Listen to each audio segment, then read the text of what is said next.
अहोई माता की यह व्रत कथा सुनने के बाद ही आपका व्रत होगा पूर्ण। अहोई अष्टमी के व्रत में पूजा के साथ ही व्रत कथा सुनने का खास महत्व है।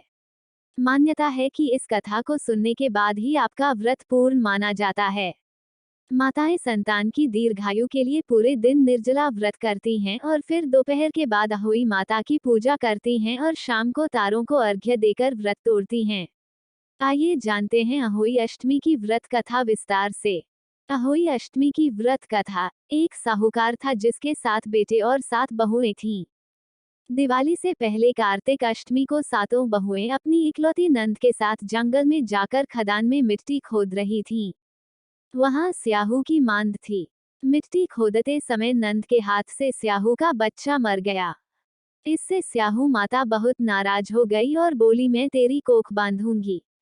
तब नंद अपनी 7 भाभियों से बोली, तुम में से कोई अपनी कोख बंधवा लो। सभी भाभियों ने अपनी कोख बंधवाने से इनकार कर दिया, परंतु छोटी भाभी सोचने लगी कि अगर मैंने अपनी कोख नहीं बंधवाई तो सासू जी नाराज होंगी। ये सोचकर नंद के बदले में छोटी भाभी ने अपनी कोख बंधवा ली। अब इसके बाद उसको जो बच्चा होता वह 7 दिन का होकर मर जाता। एक दिन पंडित को बुलाकर पूछा, मेरी संतान 7वें दिन क्यों मर जाती है? तब पंडित ने कहा, तुम सुरही गाय की सेवा करो। सुरही गाय स्याहू माता की भायली है। वह तेरी कोख खुलवा देगी, तब तेरा बच्चा जिएगा। अब वो बहुत जल्दी उठकर चुपचाप सुरही गाय के नीचे साफ सफाई कराती। सुरही गाय ने सोचा, रोज उठकर कौन मेरी सेवा कर रहा है, सो आज देखूंगी। गऊ माता खूब सवेरे उठी। देखती है कि साहूकार के बेटे की बहू उसके नीचे साफ सफाई कर रही है। गऊ माता उससे बोली, क्या मांगती है? साहूकार की बहू बोली, स्याहू माता तुम्हारी भायली है और उसने मेरी कोख बांध रखी है, सो मेरी कोख खुलवा दो। गऊ माता ने कहा, अच्छा ठीक है। अब तो गऊ माता समुद्र पार साहूकार की बहू को अपनी भायली के पास लेकर चल पड़ी।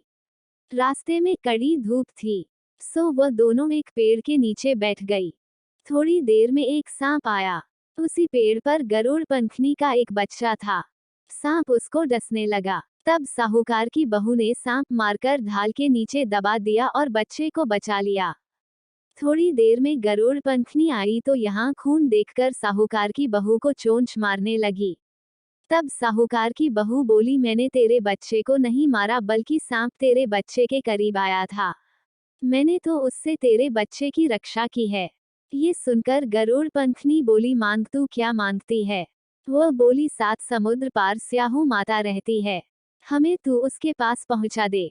तब गरुड़ पंखनी ने दोनों को अपनी पीठ पर बैठाकर स्याहू माता के पास पहुंचा दिया। स्याहू माता उनको देखकर बोली, आ बहन, बहुत दिनों में आई है। फिर कहने लगी, बहन मेरे सिर में जुएं पड़ गई हैं। तब सुरही के कहने पर साहूकार की बहू ने उसकी सारी जुएं निकाल दी। इस पर स्याहू माता प्रसन्न होकर बोली, तूने मेरे सिर में बहुत सलाई घेरी है, इसलिए तेरे 7 बेटे और 7 बहू होंगी। वह बोली, मेरे तो एक भी बेटा नहीं, 7 बेटे कहाँ से होंगे? स्याहू माता बोली, वचन दिया है। तब साहूकार की बहू बोली, मेरी कोख तो तुम्हारे पास बंद पड़ी है।